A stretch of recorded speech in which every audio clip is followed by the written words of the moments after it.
Welcome to another video.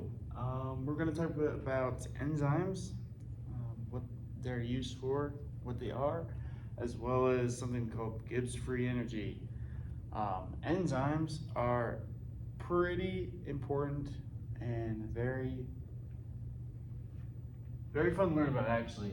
So enzymes are kind of like a locking key. They're the lock part of the key. So the lock looks like this, and there's only a specific key that works with this lock, and that is going to be what the enzyme breaks out. Enzymes are proteins and they're catalysts to a reaction. A good example of this is the lack of an enzyme.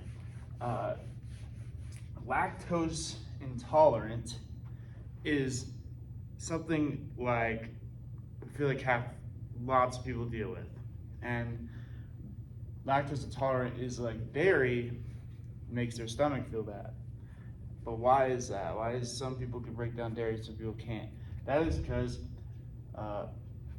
dairy is made of a thing called lactose. Lactose is a sugar. We learned about that a couple of videos ago from glucose and galactose putting together makes a lactose. And lactose has an enzyme called lactase. He's right here. And lactase, I like drawing them as Pac-Man because they eat things.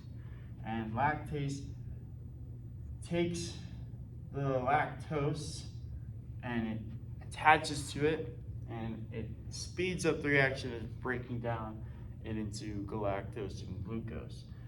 The problem is if this guy doesn't exist, we still have that molecule of lactose.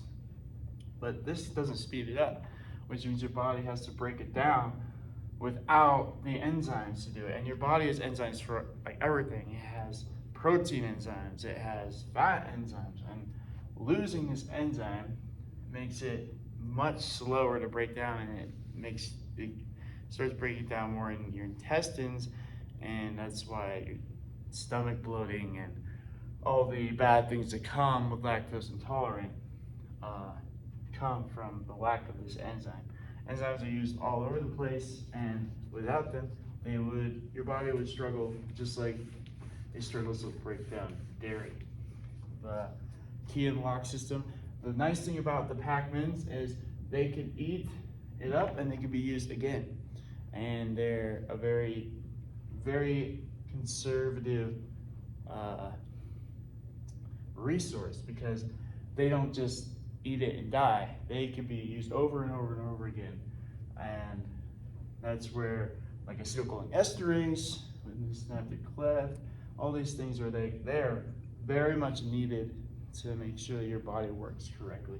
And they have specific keys, and kind of like the viruses of the last video, they do the same thing. There actually can be false ones that can attach to them and block what they're doing,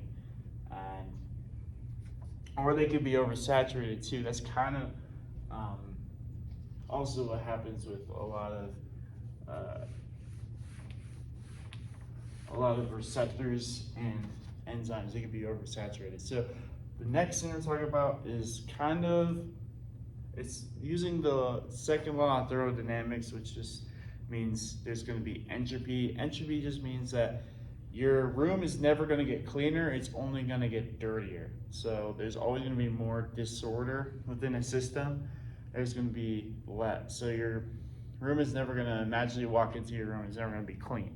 You're going to magically walk in there and it's going to get more dirtier because you're living in it, because things are being moved around. Only until you actually change what's happening and you affect the system will it be clean again. So that's what the second law of thermodynamics talk about and gives free energy. So it has this equation. It's delta G equals delta H minus temperature and delta S. So delta S is entropy and delta H is enthalpy. Enthalpy just means heat. That's what it's being, the heat of the system.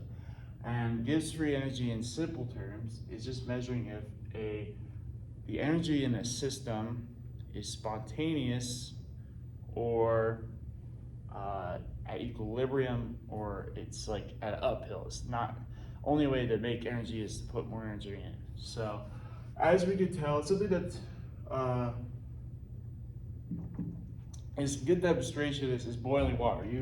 Water at a certain temperature actually just sits there, does nothing. It's at equilibrium. But when you boost up the temperature boiling, bring this higher, all of a sudden it's spontaneously losing its molecules. It has more energy. But you also could change things like the atmosphere or the disorder, and that can also boil it without temperature. So these things can be mixed around all you want, but the temperatures in Kelvin, so there's never a negative temperature. And basically if this is negative, that means the negative number is larger than the positive number. So that can be put together in lots of different ways. This could be a positive number, but this could be a high temperature and a negative entropy.